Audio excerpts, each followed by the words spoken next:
C'est à tous, bienvenue, c'est Jean-Mi. Aujourd'hui, on peut explorer un univers où rien n'est totalement jamais acquis, où les alliances sont aussi utiles que fragiles, où chaque décision peut tout autant vous propulser vers la gloire que vous envoyer droit dans un champ d'astéroïdes. On va plonger dans Moonraker, un jeu pour 1 à 5 joueurs, des durées de partie de 60 à 120 minutes à partir de 14 ans. Un jeu signé Max Sederson, Zach Dixon et Austin Harrison. Le jeu est édité par IV Studio et magnifiquement illustré par l'équipe talentueuse de Lunar Saloon. Dans Moonrakers, on incarne des capitaines mercenaires, des pilotes indépendants qui vivent au rythme des contrats, des alliances temporaires et des coups de poker bien placés. Dans cet univers futuriste, rien ne se construit seul. On négocie, on promet, on marchande, parfois avec sincérité, parfois avec un petit peu plus d'opportunisme, car tout le monde court après la même chose, le prestige, ce symbole ultime du pouvoir chez les Moonrakers. L'ambiance, c'est celle d'une galaxie instable où chaque mission est un risque calculé, où les vaisseaux s'améliorent au fil et à mesure des contrats réussis, et où les équipages que vous recrutez deviennent des pièces essentielles à votre réussite. Vous allez croiser des pilotes intrépides, des mécanos surdoués, des mercenaires imprévisibles, chacun avec leur propre style, un potentiel qui pourra bien faire la différence au moment critique. Ce qui frappe immédiatement dans Moonrakers, c'est ce mélange très particulier, un deck building solide, des décisions tactiques tendues et surtout une dimension sociale présente. On discute, on cherche un compromis, on essaie de convaincre, et dans le jeu, convaincre c'est déjà un petit peu gagné. Visuellement, le jeu propose un univers élégant, épuré, presque luminescent, avec des cartes qui semblent tout droit sorties d'un manuel technique, mais sublimées par une direction artistique très soignée. On sent le soin, le style, le goût du détail, avec chaque élément que l'on va poser sur la table. Alors, activez vos réacteurs, vérifiez vos boucliers, on part dans cet univers où chaque choix est un pari. Chaque mission une opportunité, chaque alliance, une promesse qui tient un fil. Allez, on va voir comment ça se passe. Et nous voilà avec le jeu. Dans cette vidéo, je vais vous proposer un tour d'horizon de Moonrakers, pour vraiment comprendre comment fonctionne ce jeu et à qui il s'adresse. On va commencer par découvrir le matériel, l'organisation de la table, et tout ce qui compose votre vaisseau et vos outils de mercenaires. Ensuite, on prendra le temps de parcourir les règles, comment fonctionne un tour, comment se forment les alliances, comment on résout les contrats, et bien sûr, comment on améliore son deck au fur et à mesure. On enchaînera avec une explication du mode solo, qui apporte sa propre identité et une façon totalement différente d'aborder le jeu. Et pour finir, je vous partagerai mon avis complet, avec ses points forts, la sensation en jeu, la rejouabilité, et pour quel type de joueur il est fait selon moi. Installez-vous confortablement, on décolle de suite. Moonrakers est un jeu qui mélange construction de vaisseaux, les alliances temporaires et la négociation tactique. Le tout dans un futur où l'humanité voyage à travers l'espace. Les joueurs incarnent un groupe relâché de mercenaires connus sous le nom de Moonrakers. Même s'ils portent tous le même nom, leur alliance ne tient souvent qu'à un fil, parce que chacun d'entre eux cherche à devenir le nouveau leader de la faction. À chaque partie, on se retrouve donc dans une ambiance où la coopération est possible, mais jamais complètement fiable, puisqu'au final, tout le monde veut dépasser les autres. Moonraker est un jeu de deck building, et le cœur du gameplay repose sur les choix de contrats, ces missions que les joueurs peuvent tenter, soit en solo, soit en s'associant avec d'autres joueurs. L'objectif est de gagner du prestige et des crédits. Avant d'accepter un contrat, on discute avec les autres joueurs pour négocier un accord. Chacun peut proposer sa participation, ses conditions et ce qu'il souhaite recevoir en échange. Une fois l'équipe formée, ou une fois la décision prise de partir seul, on utilise son deck d'action pour jouer des cartes thruster, des shields, des weapons, des reactors, ainsi que des cartes équipage, afin de remplir les exigences écrites sur le contrat. Chaque type de carte ne sert pas seulement à valider des objectifs. Elles ont aussi des effets qui permettent de prolonger son tour, par exemple. Certaines ajoutent des actions supplémentaires, d'autres permettent de piocher davantage de cartes, ou encore d'absorber les hasards, ces dangers représentés par le symbole D que l'on rencontre pendant l'accomplissement d'un contrat. Au fil de la partie, les joueurs améliorent leur deck et gagnent des capacités spéciales. Ils peuvent ajouter des pièces à leur vaisseau ou recruter de nouveaux membres d'équipage en dépensant les crédits gagnés grâce au contrat réussi. Ces améliorations rendent les decks plus puissants et permettent de réussir des contrats de plus en plus exigeants. Et surtout, elles permettent souvent de tenter des missions seules, ce qui évite de partager le prestige avec d'autres. Dans Moonrakers, tout ce qui concerne le partage des récompenses est négociable, qui gagne le prestige, qui reçoit les crédits, et même le risque lié aux hazards. Mais si une offre n'est pas suffisamment intéressante, il est très facile pour les autres joueurs de refuser de vous aider, ou même de profiter de la situation pour vous trahir. La partie se termine lorsqu'un joueur atteint 10 prestiges. Mais la victoire n'est jamais garantie. Rencontrer des hasards pendant un contrat pour vous en faire perdre, ce qui peut totalement renverser la situation. Commençons par la mise en place. Au début de la partie, chaque joueur démarre avec un vaisseau équipé d'un ensemble de cartes actions identiques. Ces actions sont représentées par les 10 cartes qui forment votre deck de départ. Avec le temps, vous pourrez améliorer votre vaisseau en ajoutant des ship parts ou en recrutant des membres d'équipage. Toutes ces améliorations viendront enrichir le deck. Mais pour commencer, chaque joueur mélange un deck composé exactement de 2 cartes damage, 3 cartes reactor, 2 cartes shield, 2 cartes thruster et une carte mist. Une fois mélangé, Ce paquet est placé à la gauche de votre commande terminale, votre plateau personnel. Les cartes d'action qui ne font pas partie des decks initiaux restent simplement accessibles pour plus tard, car elles seront utilisées au fil des améliorations. Enfin, pour préparer son premier tour, chaque joueur pioche 5 cartes depuis son deck d'action. Chaque joueur installe donc son commande terminale devant lui. Ce plateau personnel représente l'interface de contrôle de son vaisseau. Il contient 4 emplacements pour vos futurs ship parts et indique aussi où placer vos piles de pioche, de défausse ainsi que vos cartes objectifs. Une zone importante du plateau de jeu à mettre en place est l'armory board, l'armurerie. C'est ici qu'on retrouve les ship parts et les membres d'équipage que les joueurs pourront acheter, ainsi que la réserve de crédit utilisée pour ces achats. Placez l'armory board à un endroit où tout le monde peut facilement y accéder. Ensuite, vous mélangez toutes les cartes ship parts et vous formez une pioche face cachée. Depuis cette pioche, vous révélez 6 cartes que l'on dispose en 2 rangées de 3. Ces pièces représentent les premières améliorations disponibles pour les vaisseaux des joueurs. On procède de la même manière pour les cartes crew. On les mélange, on place la pioche face cachée dans son emplacement, puis on révèle 3 cartes, alignant une seule ligne. Ce sont les membres d'équipage que l'on peut recruter dès le début de la partie. Chaque joueur commence avec 2 crédits qu'il place sur son commande terminale. Tous les autres crédits sont organisés dans leurs piles respectives, les valeurs 1 et 3 à l'endroit prévu sur l'armory board. Dans Moonraker, les cartes objectifs ont une importance particulière. Chacune vaut un point de prestige, elles doivent rester secrètes jusqu'au moment exact où un joueur les accomplit. On ne les révèle qu'au moment où elles sont remplies, jamais avant. Pour préparer cette partie du jeu, installons d'abord le dispatch board, le plateau qui rassemble les contrats, les objectifs et la piste de prestige. On le place en face de l'armory board. Une fois le plateau en place, on mélange toutes les cartes contrats pour former une seule pioche face cachée. Depuis cette pioche, on révèle 8 cartes que l'on dispose en 2 rangées de 4 à gauche du plateau. Ces 8 contrats forment l'offre de mission disponible au début de la partie. Ensuite, on s'occupe des objectifs. On mélange toutes les cartes objectifs, puis on en distribue 3 à chaque joueur. Chacun doit en garder 2 secrètement et replacer la 3e en dessous de la pioche. Les objectifs que l'on garde représentent des buts personnels que l'on tâtera de remplir en parallèle des missions principales. Ensuite, on place les hazard dice, les dés représentant les dangers potentiels des contrats, quelque part près des plateaux. Ici, on a la prestige track. Chaque joueur y place son jeton de vaisseau sur la case 0. C'est ici que l'on suivra la progression en prestige tout au long de la partie. Un point important, pour la mise en place, certains contrats affichent 3 ou 4 dés de hasard. Pendant l'installation, on retire ces contrats du plateau et on les mélange à nouveau dans la pioche, afin que les premières missions proposées soient accessibles à tous les joueurs. Quand tout cela est en place, chaque joueur doit maintenant avoir 3 éléments. Son commande terminale, avec le jeton de son vaisseau placé sur la case 0 du prestige, son deck d'action de 10 cartes, mélangé avec 5 cartes en main et 5 dans la pioche. Enfin, 2 crédits et 2 cartes objectifs. De leur côté, l'armory et le dispatch doivent être facilement accessibles à tous, en particulier les cartes de contrat passe visibles, puisque les joueurs y reviendront à chaque tour pour décider de leur mission. À ce stade, tout est prêt. La table est installée, les contrats sont révélés, les objectifs sont distribués, et chaque joueur dispose des ressources initiales nécessaires pour commencer la partie. À chaque tour, un joueur devient le mission leader, c'est-à-dire celui qui choisira le contrat à tenter et qui décidera ensuite s'il veut le faire seul ou avec des alliés. Pour déterminer qui prend la première position, tous les joueurs lancent les 4 dés. Celui qui obtient le résultat total le plus faible devient le premier mission leader. En cas d'égalité, les joueurs concernés relancent jusqu'à ce qu'un seul obtienne la valeur la plus basse. Une fois la partie lancée, le rôle de mission leader tourne simplement autour de la table, et ce rôle structure tout le tour de jeu. Chaque tour est composé de 3 grandes phases, la phase de planning, la phase d'exécution, et enfin la phase de buying, où l'on effectue ses achats. Maintenant que la mise en place est expliquée, je vais faire un petit peu de place et les choses vont bouger pour que je puisse vous faire des exemples et vous parler des cartes. Chaque contrat du jeu indique une récompense en prestige visible dans le coin droit, comme vous le voyez ici.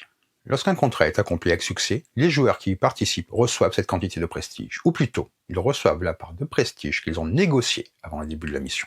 En effet, si plusieurs joueurs tentent un contrat ensemble, la répartition du prestige est décidée à l'avance pendant la négociation.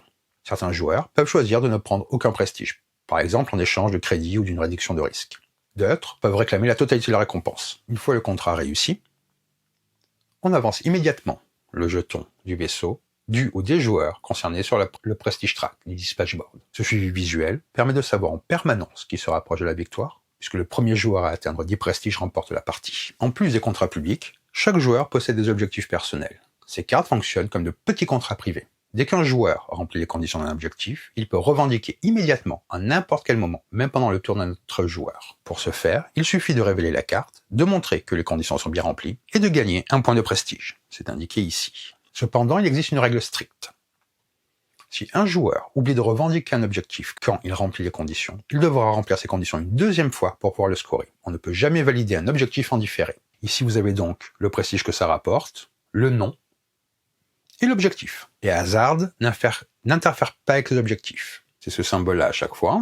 Par exemple, si un joueur tombe à 0 de prestige à cause d'un hasard pendant son tour, mais qu'il remplit quand même les conditions d'un objectif, il peut le révéler et obtenir un prestige. Même si ce point aurait été annulé par un hasard s'il avait gagné autrement. Les objectifs doivent être révélés et scorés au même moment où leurs conditions sont remplies. Sinon, ils doivent être accomplis à nouveau, comme je vous disais. Avec le rôle de mission leader, la manière de gagner du prestige à travers le contrat et la gestion des objectifs personnels, on commence à comprendre comment les joueurs avancent vers la victoire. Maintenant, on part explorer le cœur de la mécanique. Comment se déroule un tour, comment on choisit un contrat, et comment on tente de le réussir. Chaque tour commence par la planning phase, la phase de planification. C'est le moment où le mission leader, c'est-à-dire le joueur actif, décide de la direction que va prendre son tour. Dès le début de la partie, il a deux options très simples. Il peut choisir un contrat ou bien décider de rester à la base. S'il choisit de partir en mission, le mission leader peut sélectionner n'importe quel contrat visible à côté du dispatch board. Je vous rappelle où ils avaient mis là, lors de la mise en place. S'il choisit de partir en mission, le mission leader peut sélectionner n'importe quel contrat visible à côté du dispatch board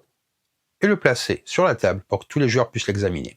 Un contrat indique toujours des exigences précises représentées par des icônes en bas de la carte. Pour réussir, le mission leader et ses éventuels alliés doivent jouer un nombre d'action cards égal ou supérieur à ces symboles. Voyons comment est composée une carte. Ici vous avez le nom, ici le type, ici le prestige que ça rapporte, ici les crédits que cela rapporte, et ici la carte bonus.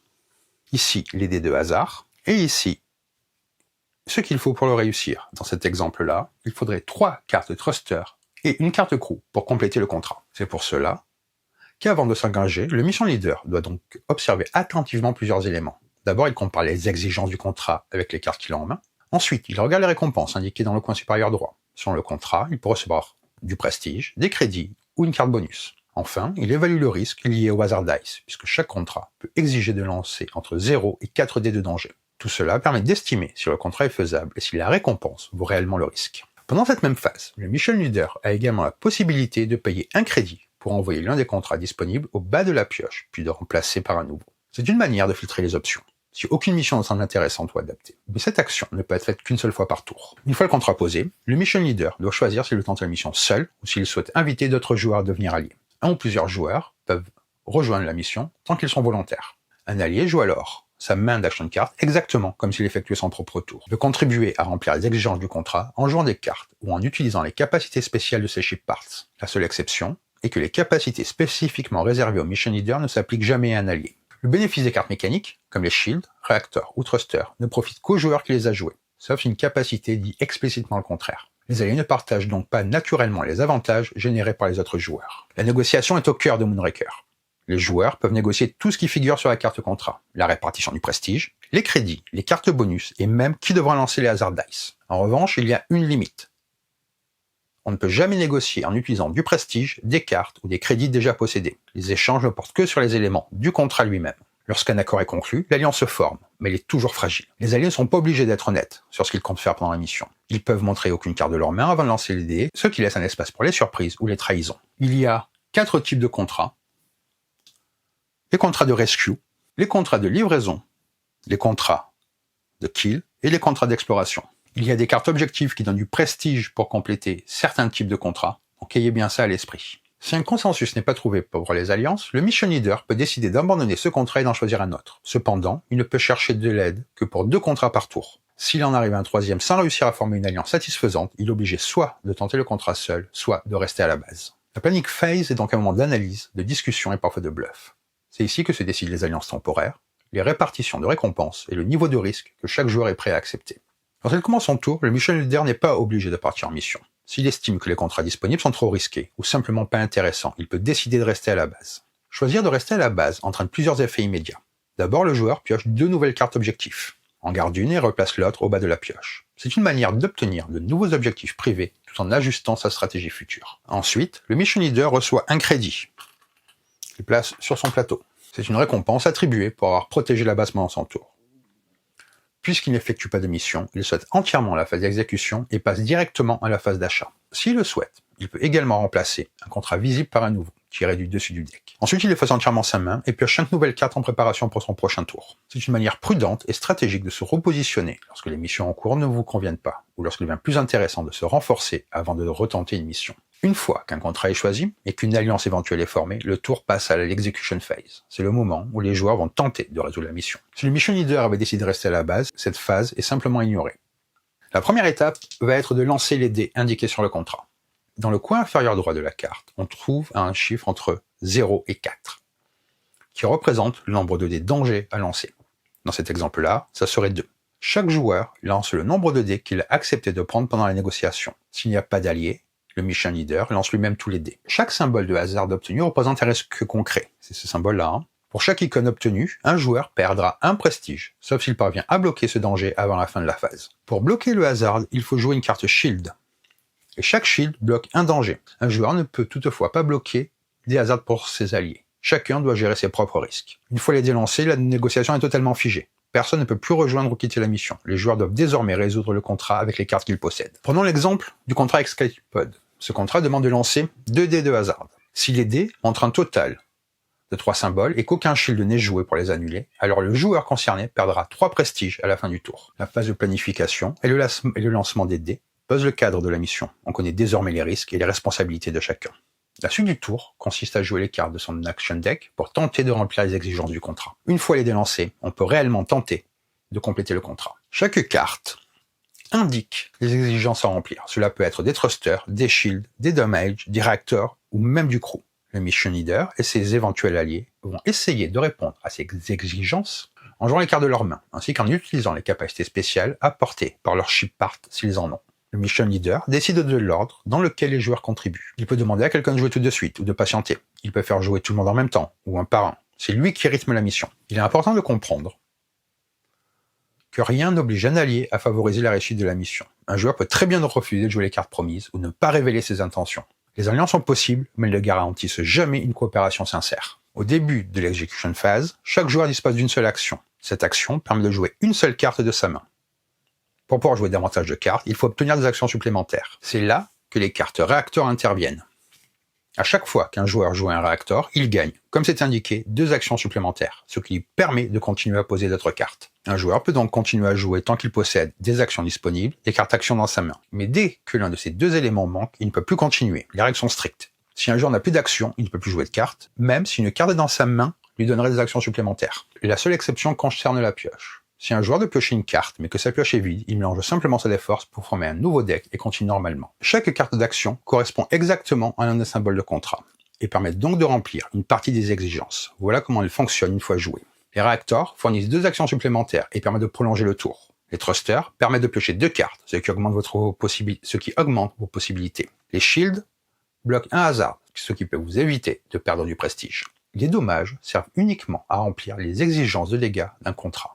Elles existent en 3 niveaux, plus 1, plus 2, plus 3. Leurs valeurs correspondent aux dégâts qu'elles remplissent. Les miss représentent une défaillance du vaisseau. Elles n'ont aucun effet utile, sauf dans quelques capacités spéciales qui s'en servent. Elles sont simplement défaussées en fin de tour. Et enfin, il existe les cartes crew, que vous pouvez recruter depuis l'armorerie. Chaque carte crew possède une capacité spéciale qui s'active lorsqu'elle est jouée pendant un contrat. Certaines peuvent vous aider à piocher, d'autres modifient les exigences d'un symbole ou offrent des effets uniques. La résolution d'un contrat repose donc entièrement sur la manière dont les joueurs utilisent leurs actions et les cartes de leurs mains. C'est une phase où l'on combine gestion de ressources, opportunisme, coopération et parfois bluff.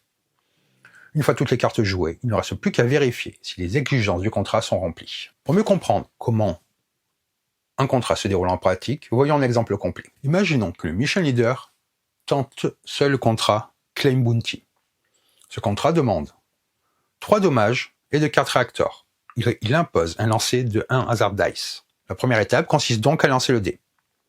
Le résultat affiche un symbole, ce qui signifie que le joueur perdra 1 point de prestige à la fin du contrat, sauf s'il parvient à jouer un shield avant de terminer la phase. Il regarde sa main et il va commencer par jouer son réacteur.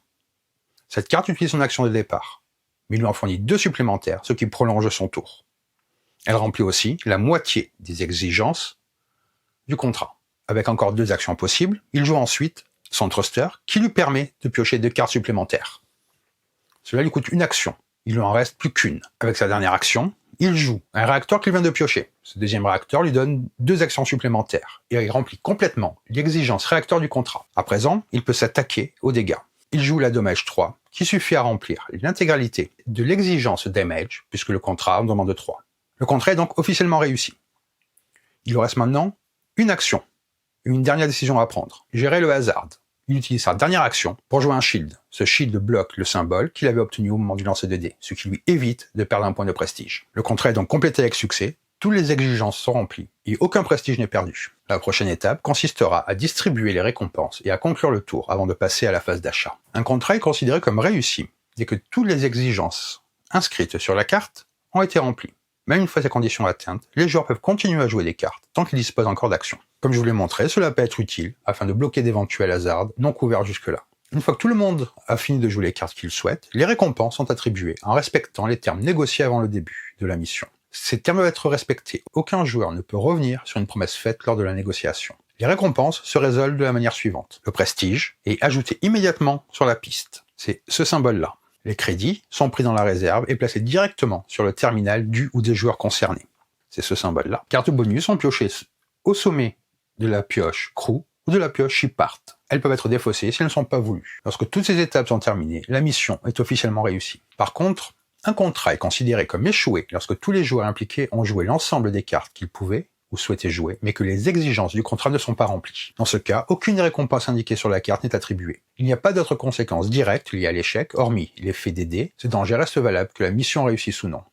Tout hasard non bloqué par un shield entraînera une perte de prestige. Que le contrat ait été un succès ou un échec, certaines étapes se produisent systématiquement. Chaque joueur qui a participé retranche de son total de prestige tous les hasards qu'il n'a pas pu bloquer. Il est impossible de descendre en dessous de 0. Tous les joueurs qui ont participé défaussent ensuite toutes leurs cartes, celles qui ont été jouées, mais aussi celles qui sont encore dans leurs mains. Les alliés piochent alors 5 nouvelles cartes depuis leur deck pour se préparer à leur prochain tour. La carte contrat qui vient d'être tentée est défaussée dans une pile près du dispatch board. Une nouvelle carte est piochée pour remplacer celle qui a quitté la ligne, afin que le tableau propose toujours le même nombre de contrats visibles. Voilà comment s'achève l'execution phase. Soit un succès récompensé selon les accords établis, soit un échec sans récompense. Mais dans tous les cas, les hasards font sentir leur effet. Tout le monde remet sa main en ordre pour la suite de la partie. Prochaine étape est la phase d'achat, où les joueurs peuvent améliorer leur vaisseau et renforcer leur action deck. À la fin de son tour, une fois le contrat résolu, qu'il est réussi ou non, le mission leader entre dans la buying phase, la phase d'achat. C'est un moment important, car c'est ici que les joueurs améliorent leur vaisseau et renforcent leur deck d'action. Pendant cette phase, le mission leader peut dépenser les crédits qu'il possède pour acheter n'importe quelle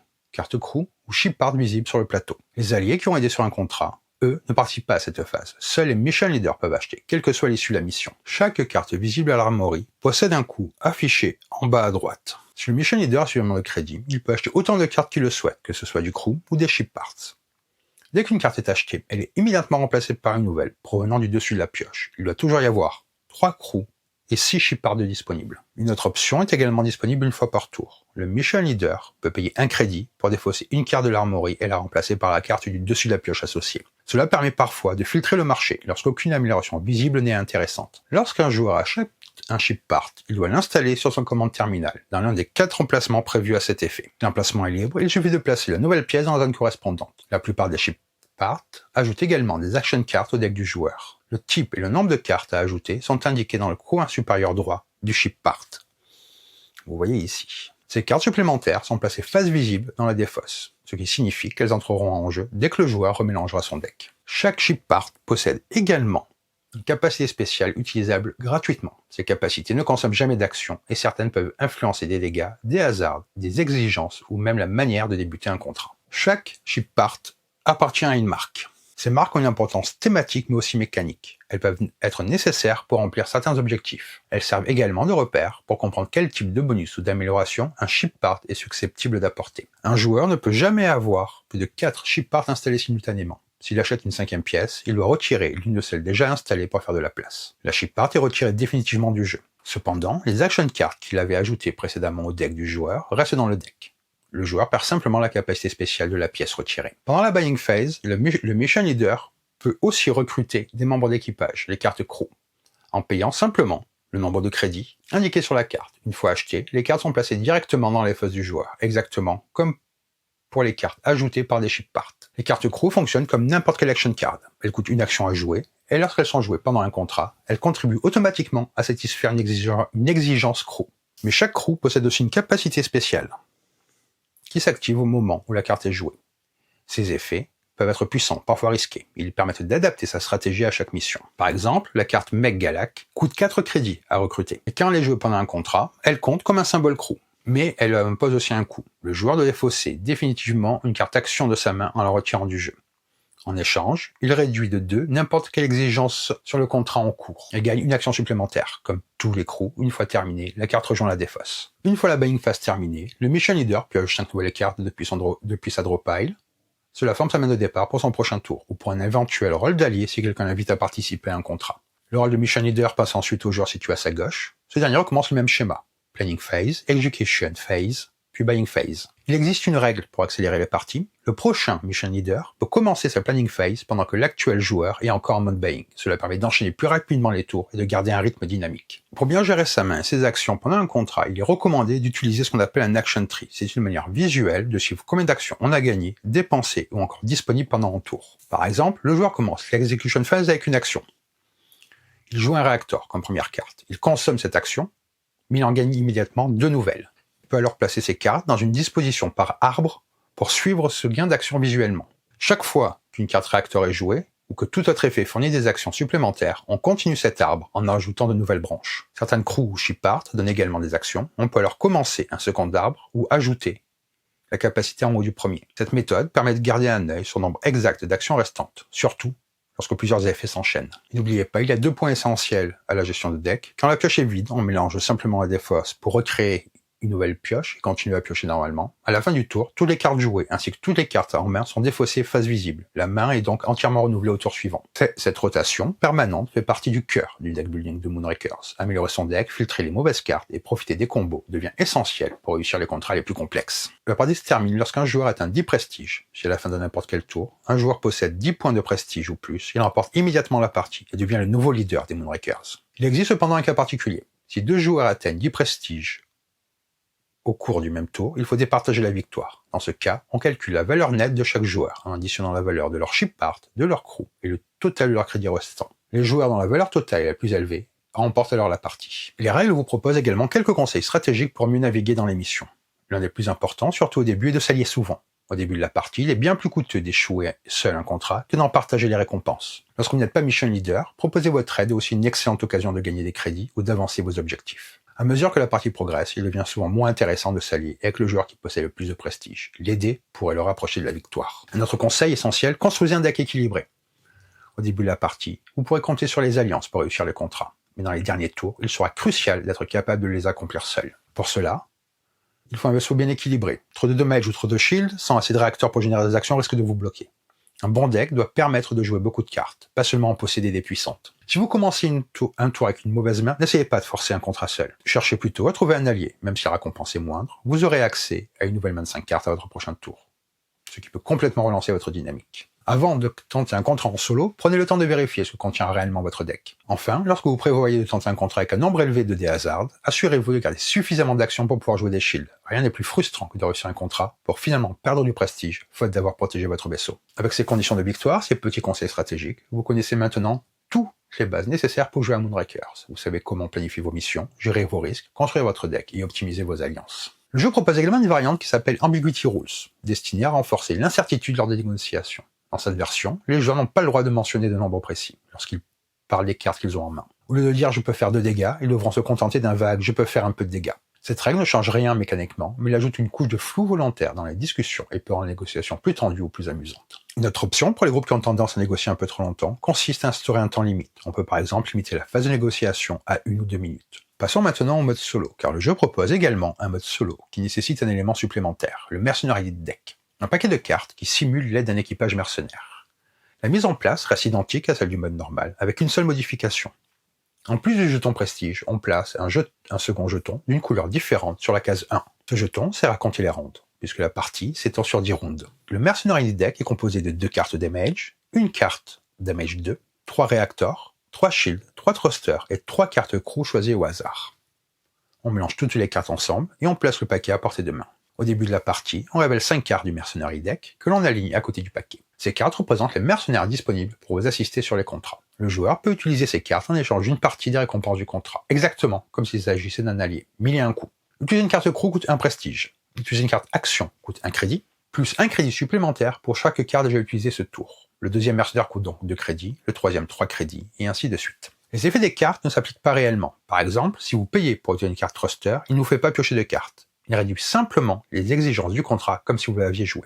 En revanche, pour les cartes crew, vous pouvez bel et bien les utiliser leur capacité spéciale, comme si vous les aviez joué de votre propre main. Ces cartes ne rejoignent jamais votre deck, elles sont plutôt marquées avec les crédits dépensés pour les utiliser afin de garder la trace de ce qui a été payé. Les cartes crew utilisées sont marquées avec une tuile 3 crédits représentant un point de prestige dépensé. À la fin de chaque ronde, les 5 mercenaires sont défaussés, puis remplacés par 5 nouvelles cartes tirées du mercenary deck. Quand le paquet est épuisé, on mélange sa défausse pour créer une nouvelle pioche. Les cartes crew, lorsqu'elles sont défaussées du mercenary deck, suivent une règle spéciale. Au lieu d'être simplement défaussées, elles retournent sur la pioche crew du plateau armori, et la carte crew du dessus est placée dans la défausse du mercenary deck. En mode solo, le joueur est mission leader à chaque tour et suit exactement les mêmes règles que dans le mode standard, avec l'ajout du mercenary deck. L'objectif est de marquer le plus de prestige en 10 rounds. À la fin de chaque tour, après la buying phase, on avance le jeton prestige d'une case pour indiquer la progression des rounds. Une fois les 10 tours terminés, la partie solo s'arrête immédiatement et le score final du joueur est déterminé par la quantité de prestige qu'il a accumulé. À la fin des 10 rounds du mode solo, le joueur calcule son score total pour se comparer au barème du jeu. Chaque point de prestige vaut 10 points. Le joueur peut dépasser 10 prestiges grâce à un deuxième jeton de suivi ou en repartant depuis la case 0. Chaque crédit vaut un point supplémentaire, puis le joueur additionne la valeur totale de ses ship parts et de tous les crews et il ajoute cette somme au crédit restant. Ce total s'ajoute à son score de prestige. Le résultat final est à comparer à une échelle que vous avez dans le livre de règles. Avant que je vous partage mon avis complet sur Moonrakers, si vous appréciez ce format et que la vidéo vous aide à mieux comprendre le jeu, passez à vous abonner à la chaîne, ça ne coûte rien, pour moi ça change absolument tout. Ça soutient le travail derrière ces vidéos, ça m'encourage à en produire davantage, et ça permet surtout de faire découvrir encore plus de jeux à la communauté. Un petit like, un commentaire pour me dire ce que vous pensez du jeu, ou comment vous jouez autour de votre table, ça aide énormément aussi. J'adore lire vos retours, vos expériences et vos coups de cœur, ça crée toujours des échanges très intéressants. Merci pour votre soutien, et maintenant passons à mon avis. Moonraker s'inscrit dans cette catégorie rare de jeux qui parvient à mêler deck building, négociation ouverte et prise de risque de manière naturellement cohérente. Dès les premières minutes, on comprend que le cœur du jeu ne repose pas seulement sur les cartes que l'on achète, mais surtout sur la manière dont on interagit avec les autres joueurs. L'atmosphère est immédiatement palpable. On incarne une faction de mercenaires opérant dans un futur lointain où la collaboration est à la fois indispensable et dangereusement opportune. Chaque tour devient une micro-histoire où l'on tisse une alliance fragile, où l'on promet des choses, où l'on se jauge, où l'on bluffe presque. Et cette tension narrative, construite uniquement par les joueurs, est l'une des grandes forces du jeu. Moonraker est un jeu où le silence est suspect et la parole est une arme. Le ressentir en jeu repose sur une tension permanente. Vais-je vraiment aider autant que je le dis ? Est-ce que l'autre joueur va respecter sa promesse ? Est-ce que ce contrat mérite de partager mes gains ? Et surtout, à quel moment dois-je devenir indépendant ? Les premiers tours sont souvent synonymes de coopération forcée. Votre deck est faible, les exigences des contrats trop élevés pour être affronté seul. Mais au fur et à mesure des améliorations, un sentiment de liberté s'installe. Votre vaisseau devient plus performant, vos cartes plus modulaires, vos combos plus évidents. Et cette montée en puissance personnelle contraste savoureusement avec la montée simultanée de la méfiance autour de la table. Plus le jeu avance, plus chaque alliance devient une décision stratégique lourde. Aider un joueur trop avancé, c'est littéralement lui offrir un pas vers la victoire. Moonraker fait partie de ces jeux qui ne forcent jamais le thème, il s'installe tout seul, dans son mécanique. Les réactions prolongent votre tour, c'est comme si vous relanciez les systèmes du vaisseau. Les thrusters accélèrent votre dynamique, les shields protègent de danger, et les crews apportent des compétences uniques comme de véritables spécialistes de bord. Toutes ces décisions donnent la sensation authentique de piloter un vaisseau en mission, pas simplement de jouer des icônes sur des cartes. Le thème des alliances temporaires est lui brillamment intégré. Vous avez besoin d'aide au début, mais vous savez que vous ne pouvez jamais être sûr des intentions réelles de vos partenaires. Cette ambiguïté permanente renforce le thème mercenaire du jeu et lui donne une personnalité unique dans le paysage et deck building. Moonraker n'est pas un jeu difficile à comprendre, mais il est dense. Plusieurs types de cartes, plusieurs phases bien distinctes, des interactions fortes, une gestion d'action très calculatoire. La première partie sert souvent de découverte, où on assimile progressivement le rythme du tour et la logique des combos. Mais une fois cette étape passée, le jeu devient étonnamment fluide. Les tours s'enchaînent, les discussions fusent, les intentions se lissent ou se masquent, et la dynamique globale devient très naturelle. Le jeu récompense ceux qui aiment planifier, mais il reste accueillant pour les joueurs plus intuitifs, grâce à des mécaniques claires et lisibles. La rejouabilité ne repose pas seulement sur la variété des cartes, elle repose aussi et surtout sur la dynamique sociale autour de la table. Chaque groupe crée un style de partie différent. Certains sont très coopératifs, presque bienveillants, d'autres transforment la table en marché noir spatial. Certains groupes négocient énormément, d'autres bluffent, menacent, promettent puis se rétractent. De plus, les combos, avec le ship part et les crews, offrent une immense liberté dans la création d'un moteur personnel. Chaque partie donne envie d'en essayer un autre. Le bazar des contrats, des tirages et les négociations font que deux parties ne se ressemblent jamais. L'identité visuelle du jeu est superbe, une esthétique épurée, un futurisme sobre, mais riche en détails lorsqu'on s'y attarde. Les illustrations sont magnifiques, l'iconographie claire, et les cartes offrent un réel plaisir tactile. Le matériel respire la qualité. Plateau épais, cartes robustes, organisation lisible. On sent un soin particulier dans la volonté de rendre l'expérience agréable et immersive. Moonraker, sans solo, n'essaie pas de reproduire artificiellement le multijoueur. Il propose une expérience autonome centrée sur l'optimisation. Le deck mercenaire remplace les alliances avec une mécanique simple mais brillante. Vous pouvez payer des cartes temporaires pour les intégrer à votre contrat. Ce mode introduit une pression permanente. La partie dure exactement 10 rounds et chaque décision compte. C'est un solo exigeant, stratégique, parfait pour les amateurs de score chasing, et avec bien plus profond qu'il n'y paraît. On perd l'aspect social, mais on gagne en contrôle et en tension tactique. C'est un mode solo qui a sa propre identité et qui mérite vraiment d'être joué. Moonraker est idéal pour les fans de deck building tactique, les groupes qui aiment négocier, discuter, marchander, les joueurs qui apprécient la montée en puissance progressive, les tables qui aiment les jeux avec une forte personnalité sociale, ceux qui cherchent une expérience hybride entre stratégie et interaction. En conclusion, c'est un jeu audacieux, brillant et profondément interactif. Moonraker a réussi quelque chose de rare, fusionner un deck building exigeant avec un jeu de négociation vivant sans que l'un écrase l'autre. Le résultat est un jeu à personnalité forte, rythmé, tendu, parfois explosif, mais toujours mémorable. Ses mécaniques sont élégantes, son thème est incarné, et son évolution en cours de partie est particulièrement satisfaisante. Que l'on joue en multi ou en solo, on retient toujours un moment, une alliance inattendue, un contrat raté d'un cheveu, une négociation brillante ou un retournement de veste mémorable. Moonraker n'est pas seulement un bon jeu, c'est un jeu qui crée des histoires, et c'est souvent ce qu'on retient le mieux. J'espère que cette vidéo vous a plu, et sur ce, je vais vous dire bonne partie et bon jeu!